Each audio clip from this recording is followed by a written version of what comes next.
اہل ثروت ہیں وہ کہیں کہ میری خوشیاں ان لوگوں کے لیے بھی ہیں جن کے پاس خوشی نہیں ہے، جن کے پاس امید نہیں ہے، جن کے پاس آگے بڑھنے کا حوصلہ نہیں ہے۔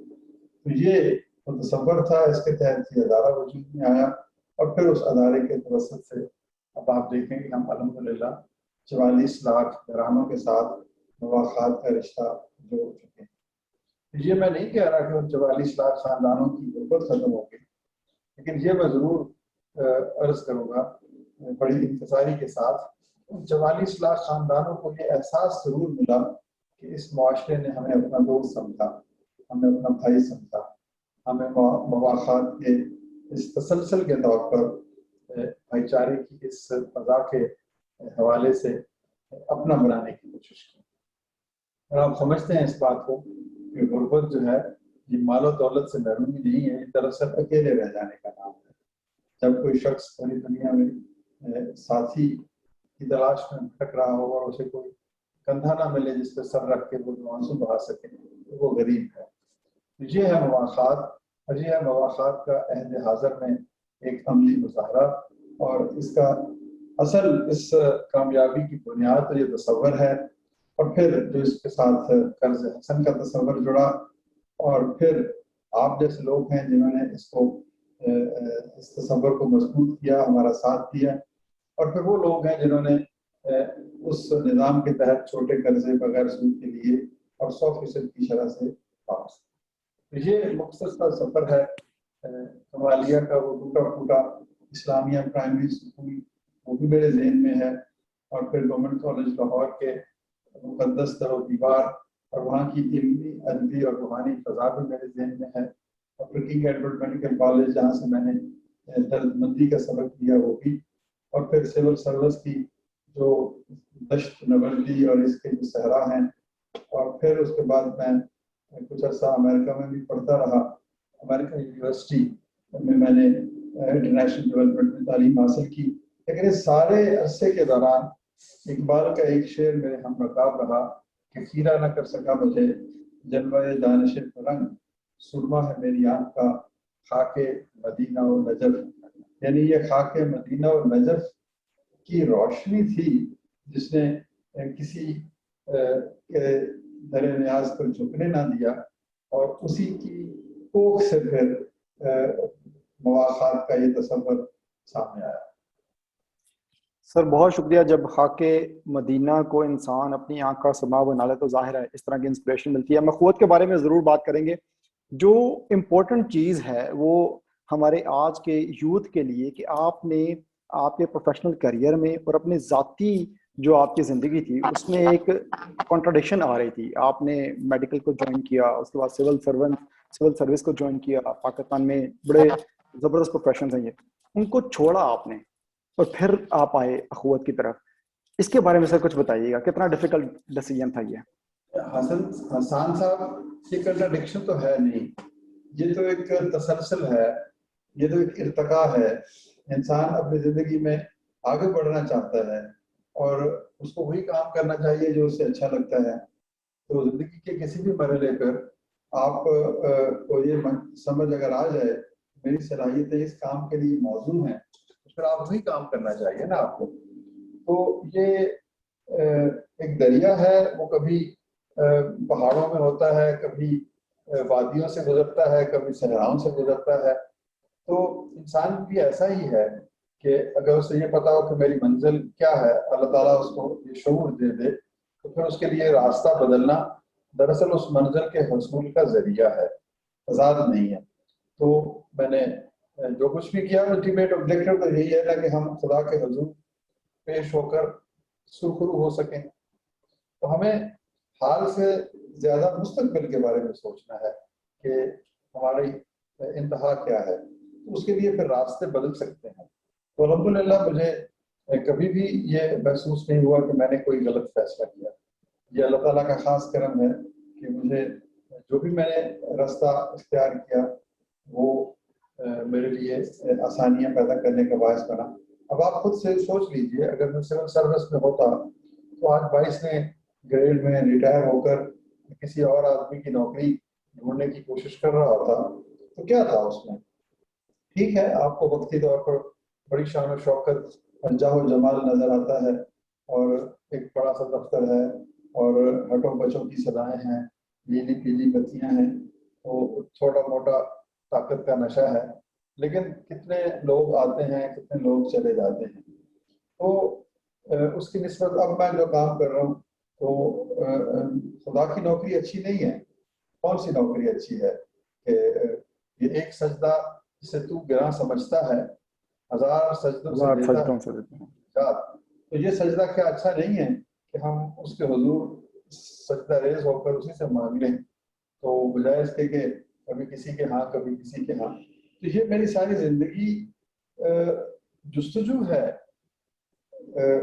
کوئی ایک اچھا کام کرنے کی.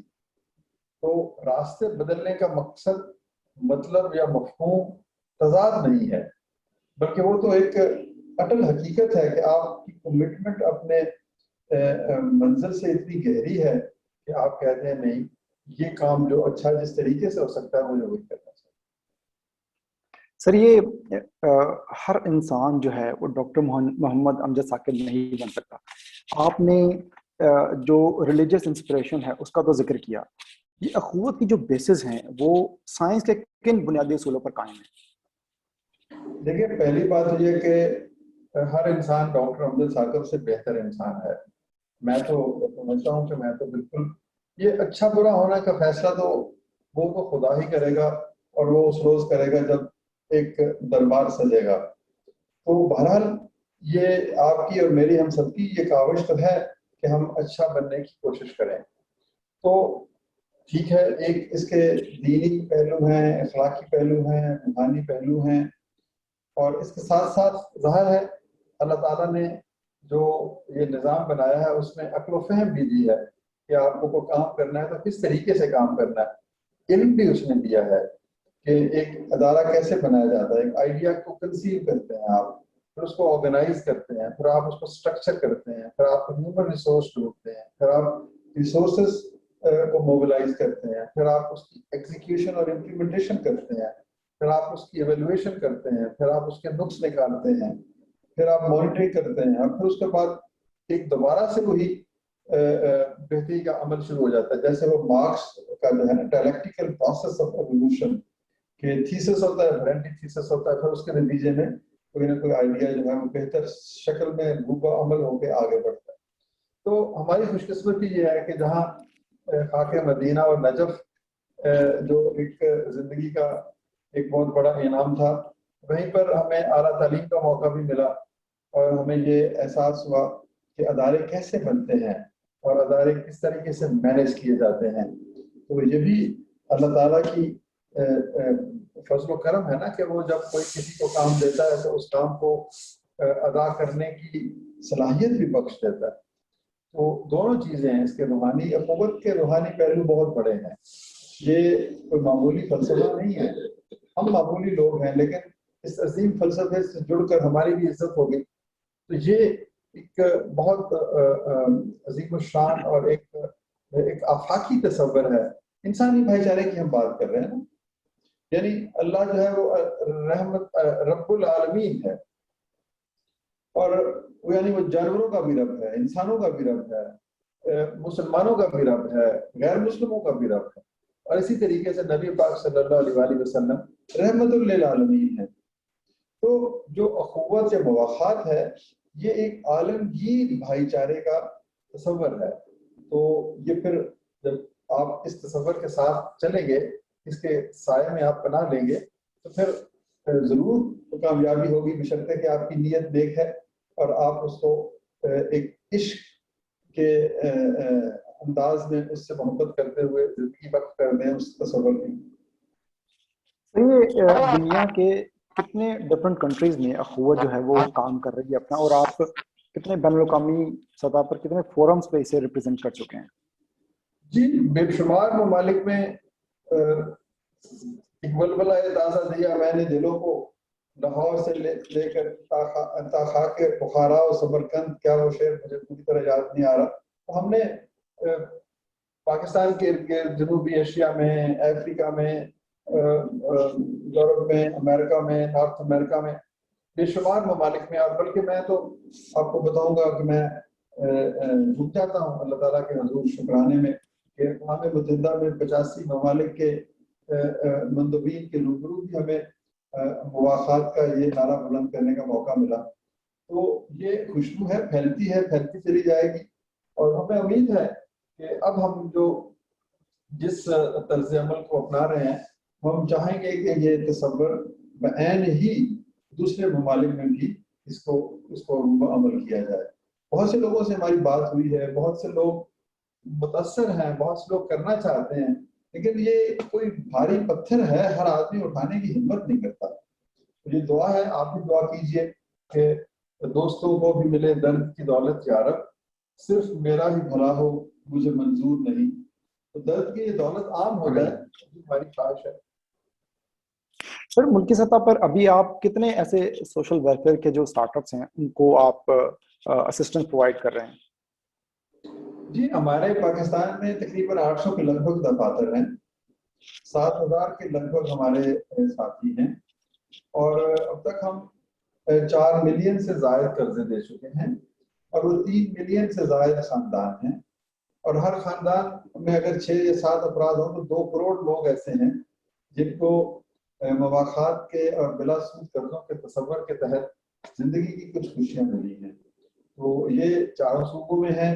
میں اکثر کہتا ہوں کہ ہمالیہ اور کو ہندو کش اور کراکرم کی بلند و بالا چوٹیوں سے لے کر بحیرہ عرب کے ساحل تک یہ آواز بلند ہوئی، اور صبح و شام رات دن موسم کے جو ہیں سختیوں اور صعوبتوں کے باوجود ہمارے لوگوں نے یہ کلمہ حق جو ہے کہ مواخات کی جانب آؤ اور سود سے بچو، یہ بلند کیا.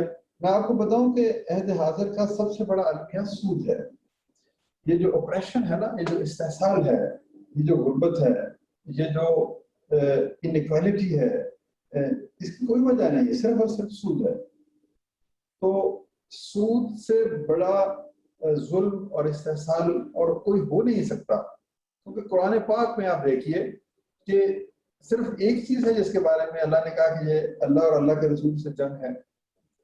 گناہ تو اور بھی بڑے ہیں، لیکن جنگ کا تو اعلان نہیں کیا گیا کسی شے کے خلاف. اور حضرت عیسیٰ کی زندگی دیکھیں کہ انہوں نے اس وقت کس طرح سے یہودیوں کو للکارا اور کہا کہ تم لوگ جو ہے وہ سود سے کیسے کیوں پاس نہیں آتے. تو یہ ساری کی ساری انسانی جو جنگ ہے نا، یہ اخلاقیات کی جنگ جو ہے، یہ مذہب کی جو جنگ ہے.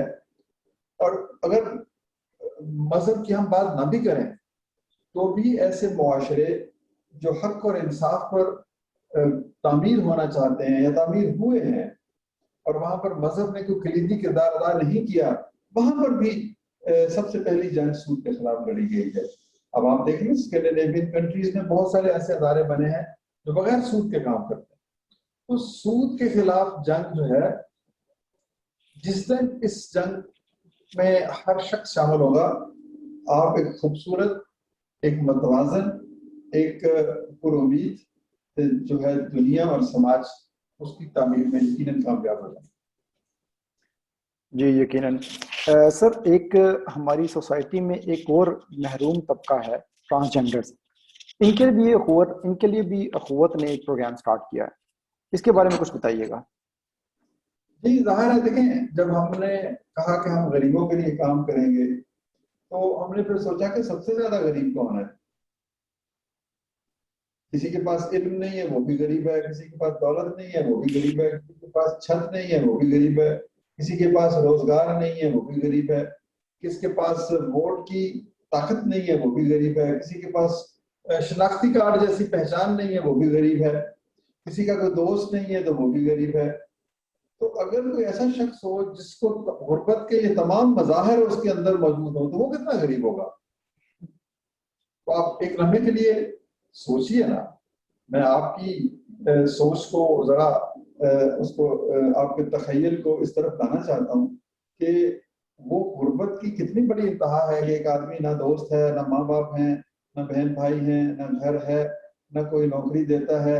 ایک جسے کہتے ہیں نا کہ خزاں رسیدہ درخت کے پتے کی طرح کبھی ادھر اور کبھی ادھر ٹھوکروں کا وہ نشانہ بنتا ہے. سیکس ورکر کے طور پر وہ استعمال ہوتا ہے, اور کیا کیا ظلم و ستم ہے. تو کوئی ڈاکٹر علاج نہیں کرتا, کوئی ان کو غریب نہیں پھٹکنے دیتا, کوئی اس سے ہاتھ نہیں ملاتا. تو ایسے لوگوں کو اگر ہم محبت نہیں کریں گے تو ہم ایک اچھا معاشرہ نہیں بنا سکتے. تو اس لیے ہم نے کہا کہ بھائی ان کو بھی تو کچھ, یہ ہمارا کوئی بڑا بہت بڑا پروگرام نہیں ہے, یہ ایک ماڈل کریٹ کیا گیا ہے. ہمارے پاس تقریباً 2000 کے لگ بھگ خواجہ سرا ہم نے اس میں منسلک کیے ہیں. تو اس ملک میں کم از کم کوئی 10 15 20 ہزار خواجہ سرا ہیں. اب آپ مجھے یہ بتائیے کہ اگر ایک چھوٹا سا ادارہ 2000 خواجہ سراؤں کو اپنے گلے سے لگا سکتا ہے, ان کو امید دے سکتا ہے, ان کو حوصلہ دے سکتا ہے, تو 15-20 ہزار کے قریب جانا کو مشکل کام ہے. تو یہ تو وہ جو کہتے ہیں نا کہ ہر چارہ گر کو چارہ گری سے گریز تھا, ورنہ جو اپنے دکھ تھے بہت لادوانا تھے. مجھے کوئی ایسا مسئلہ تو نہیں ہے. تو یہ ہم نے ماڈل اس لیے بنایا کہ حسان صاحب آپ بھی کوئی 2-4 خواجہ سراؤں کو اپنا بنائیں, یہ احمد صاحب بھی بنائیں. یہ ایک تحریک ہے. جو این جی اوز ہوتی ہیں نا, این جی اوز, ان کا کام ہوتا ہے ماڈل کریٹ کرنا. ان ماڈلز کو پھر اسکیل پہ لے جانے کے لیے یا ریپلیکیشن ہوتی ہے, یا ریاست آتی ہے, یا پرائیویٹ سیکٹر آتا ہے. تو اب آپ دیکھیں کہ خواجہ سراؤں کے موضوع پر گفتگو شروع ہو گئی جب سے حکومت نے یہ کام شروع کیا. ہر آدمی حیرت سے دیکھتا ہے جی آپ خواجہ سراؤں کے ساتھ کام کرتے ہیں. تو سب سے پہلے تو کسی بھی معاشرے میں دیکھیں, ایک جوہر میں آپ سب سے پہلے کنکر پھینکتے ہیں تو پھر لہریں کریٹ ہوتی ہیں. تو ہم نے یہ کہا کہ ان کو بھی اسی طرح عزت اور آبرو کی ضرورت ہے. ایک چھوٹا سا کام کریں. اب 20 لوگ ہمارے پاس آتے ہیں اور کہتے ہیں ہم کیا کر سکتے ہیں, تو ہم کہتے ہیں بھی آپ بھی یہ کام کر لیں اپنے شہر میں. تو یہ جو ماڈل اسی لیے بنایا گیا کہ جو سب سے محروم طبقے ہیں ان کو اگر ہم نہیں کوئی سکون کا لمحہ دیں گے تو ہم کیسے خود کو ایک اچھا انسان سمجھیں گے. تو یہ اس کا پس منظر تھا. الحمدللہ کچھ تھوڑا بہت ہم نے کام کیا. بہت سے کام ہم کرنا چاہتے ہیں لیکن نہیں کر پاتے. اچھا ڈاکٹر صاحب, ایک جو بہت امپورٹنٹ کام جو کہ کوئی امیجن نہیں کر سکتا, وہ ہے ایک فیس فری کالج جو آپ چلا رہے ہیں اخوت کے پلیٹ فارم سے. اس کے بعد آپ نے فیس فری یونیورسٹی کے بھی پلاننگ کی ہوئی ہے, مجھے نہیں پتا وہ کس سٹیج پہ ہے, تو اس کے بارے میں تھوڑا آپ بتائیے گا یہ کیا ہے.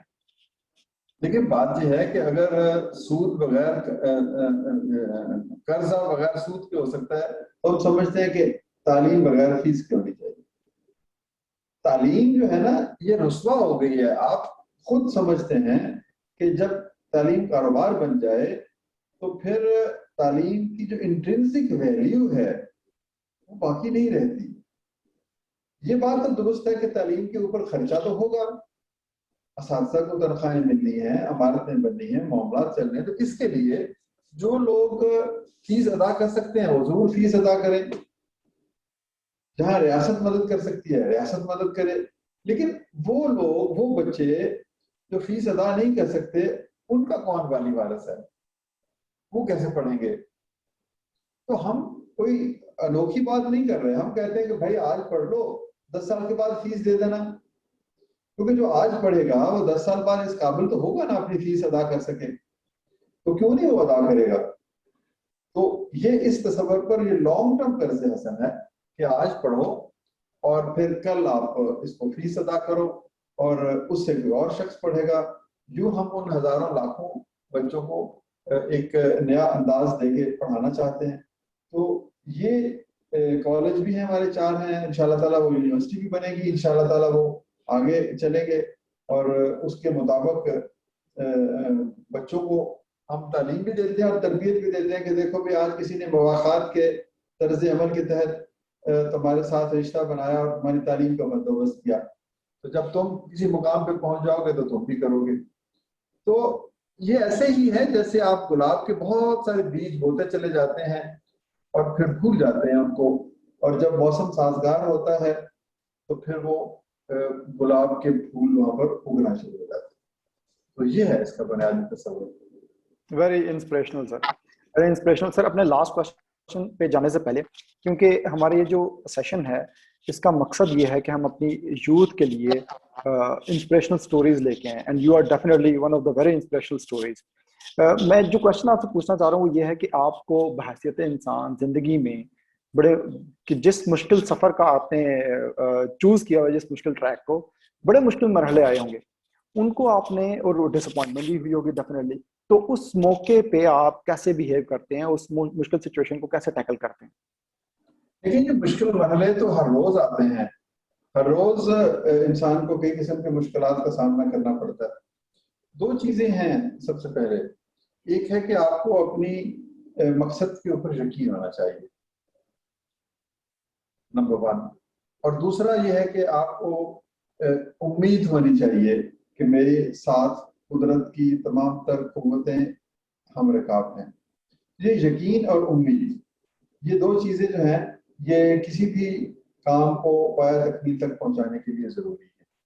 اب اس سے آگے چلیں، کچھ خوبیاں بھی چاہیے، محنت چاہیے، دیانتداری چاہیے، اور پھر ٹیم ورک چاہیے، پھر دوسروں کو ساتھ لے کر چلنے کا حوصلہ چاہیے، تحمل چاہیے، برداشت چاہیے. ہم دیکھیں حضرت علی کا وہ کتنا مشہور واقعہ ہے کہ وہ انہوں نے کسی غیر مسلم کو، کافر کو نیچے گرا دیا اور اس نے آپ کے دہنے مبارک پر اس نے تھوک دیا، تو آپ اٹھ کے پیچھے ہو گئے کہ اگر پہلے میں اسے مارتا تو یہ خدا کے لیے تھا، اب میں اسے ماروں گا تو یہ میری اپنی انا کی بات ہے. جب آپ کو بڑا کام کرنے کا سوچتے ہیں نا اور لوگ آپ کو گالی دیتے ہیں تو آپ کو مسکرا کے وہ گالی برداشت کر لیجیے. اگر آپ اسی گالی کا جواب گالی سے دیں گے تو وہ آپ کی اپنی انا اس کے پیچھے کار فرما ہوگی. آپ کی اس کاز سے محبت کا تقاضا یہ ہے کہ آپ اس کو اسے ایسا طرز عمل دیں کہ وہ آپ کے اس تصور سے محبت کرنے لگے. تو وہ جیسے اور کہا گیا کہ کسی کے جھوٹے خدا کو برا نہ کہو، وہ تمہارے سچے خدا کو برا کہے گا. تو سماجی کام کرنے کے لیے بہت بڑا دل چاہیے، دماغ سے کہیں زیادہ بڑا دل چاہیے، فارگیونگ ہونا چاہیے، اور لوگوں کو عزت اور آبرو کے ساتھ ان کے ساتھ طرز رکھنا چاہیے.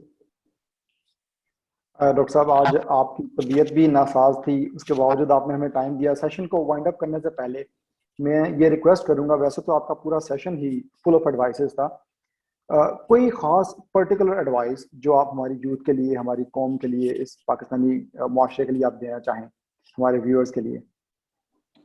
دیکھیں، سب سے پہلے تو آپ نوجوان ہیں، سب نوجوانوں کے لیے پیغام ہے کہ ہم لوگ اپنے حال کے لیے بڑے پریشان ہیں یا امیڈیٹ فیوچر کے لیے بڑے پریشان ہیں.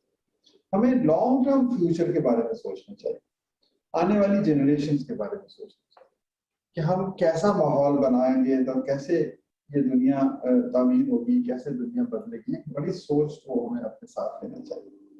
دوسری بات چیز یہ ہے کہ ہر آدمی کو ایک ویژن بنانا چاہیے اپنا، کہ میری زندگی میں آنے کا مقصد کیا ہے اور میں کیا کر سکتا ہوں. یعنی ہر شخص کو یہ سوال تو خود سے پوچھنا چاہیے نا کہ جب میری زندگی طلسم ہے یا ٹوٹے گا اور میں اللہ کے حضور پیش ہوں گا تو مجھ سے پہلا سوال تو یہی ہوگا نا، کیا لے کر آئے ہو میرے لیے. تو وہ کیا چیز ہے وہ ہمیں سوچنی ہے. تو یہ ویژن ہے کہ میں نے کیا یہاں پر کیا تبدیلی لے کر آنی ہے، میں کیسی دنیا بنانا چاہتا ہوں. پھر اس کے بعد آپ کی وابستگی، آپ کا عشق کتنا گہرا ہے اس ویژن سے. تو دو چیزیں ہیں لیڈرز، میں ہمیشہ یہی کہتا ہوں کہ لیڈر کے دو کام ہوتے ہیں، ایک وہ ویژن بناتا ہے اور اس کے بعد اپنی زندگی اس ویژن کے لیے وقف کر دیتا ہے. تو نوجوانوں کو ایک ویژن بنانا چاہیے، اور یہ ویژن سوشلائزڈ بھی ہوتا ہے، پرسنلائزڈ بھی ہوتا ہے. یعنی ایک ویژن جو آپ کی اپنی ذات کے بارے میں ہے کہ میں نے دولت کمانی ہے، میں نے ڈاکٹر بننا ہے، میں نے پروفیسر بننا ہے، کوئی حرج اس میں نہیں ہے. یہ پرسنلائزڈ ویژن اگر نہیں ہوگا تو دنیا آگے کیسے بڑھے گی. لیکن ایک مقام ایسا آنا چاہیے کہ پرسنلائزڈ ویژن جب اچیو ہو جائے تو پھر آپ سوشلائزڈ ویژن کی طرف آئیں. پھر آپ کہیں ہاں اب کسی اور کے بچے کو بھی ڈاکٹر بننا چاہیے، کسی اور کی یتیم کی آنکھوں سے بھی آنسو پوچھنے چاہیے. تو یہ ہے توازن کہ پہلے اپنے لیے حاصل کریں، بالکل ٹھیک ہے، پھر اس کے بعد اپنی ذات کے حصار سے بلند ہو اور پھر دوسروں کے لیے کام کریں. تو یوں ہم ایک خوبصورت معاشرہ بنا سکتے ہیں. تو یہی پیغام ہے جی کہ خواب دیکھیں, اور خواب صرف وہی نہیں ہوتے جو اپنے لیے ہو, دوسروں کو بھی اس خواب میں جگہ دیں. اور میں کیسے خوش رہ سکتا ہوں اگر میرا ہمسایہ خوش نہیں ہے؟ تو ہم سب کی خوشی کے لیے کام کریں. اور کچھ بنیادی ٹریٹس ہیں, اوصاف ہیں, جھوٹ نہیں بولنا, غیبت نہیں کرنی, اور دھوکہ نہیں دینا, پورا تولنا. اب ہم یہ کام کیوں نہیں کرتے؟ ہم یہ کام کہتے ہیں جی اچھا جی یہ تو باقی بھی نہیں کرتے تو میں بھی نہیں کرتا. اب کسی یہ کیا دلیل ہے کہ اگر ایک آدمی غلط کام کر رہا ہے تو میں بھی غلط کروں گا؟ یہ دلیل خالق کائنات کے روبرو سچی ثابت نہیں ہو سکتی کہ میں نے اس لیے غلط کام کیا کہ میرا دوست غلط کام کرتا تھا. تو ہمیں اپنی انفرادی زندگی کو تعمیر کرنے کے لیے یہ سوچنا ہے کہ ہماری تخلیق کا مقصد کیا ہے, اور پھر اس مقصد کو ہم نے حاصل کر سکتا. ڈاکٹر صاحب, اخوت کے بارے میں پہلے بہت کچھ پڑھا بھی, سنا بھی, لیکن جو آج اخوت کے بارے میں ہمیں نو ہاؤ ملی اس سے پہلے نہیں تھی. سر آپ کا بہت شکریہ, آپ نے ہمیں بڑے بزی اسکیڈول میں سے ٹائم دیا, اور پلس آپ کی طبیعت بھی جیسے میں نے پہلے کہا ناساز تھی. ہماری دعا ہے کہ اخوت دن دگنی رات چوگنی ترقی کرے, اور ہم جیسے لوگوں کو بھی اس میں کنٹریبیوٹ کرنے کا اللہ تعالیٰ موقع دے. سر ونس اگین بہت بہت شکریہ. ایک بات آپ سے کہوں کہ اخوت جو ہے نا, آپ بھی اخوت ہیں. اخوت دراصل دو پہلو ہیں اخوت کے. اخوت ایک ادارہ ہے اور اخوت ایک فلسفہ ہے. آپ ادارے کے ساتھ بے شک کام کریں یا نہ کریں, لیکن یہ فلسفہ تو آپ کا بھی ہے, میرا بھی ہے. مواخات مدینہ آپ کی روایت بھی ہے, میری بھی ہے. تو آپ مواخات کو ضرور اپنائیں. یہ بھی ایک پیغام میرا سمجھ لیں کہ آپ کسی ایک شخص کے ساتھ مواخات کا رشتہ جوڑ لیں, اس کا مطلب آپ نے اپنی اخوت بنا لی. تو جب یہ بہت ساری اخوت بنے گی تب جا کر ایک اچھا معاشرہ جنم لے گا. تو میں مشکور ہوں کہ آپ نے مجھے موقع دیا. انشاءاللہ پھر کبھی کتابوں کے موضوع پہ بات کریں گے جو میں نے کتابیں لکھی ہیں. تو اس کے علاوہ بھی کئی اور موضوعات ہیں. کیا کہتے ہیں وہ, بنتی نہیں ہے باداؤ ساگر کہے بغیر, بہت ساری اور چیزیں موضوعات ہیں, بات کریں گے آپ سے.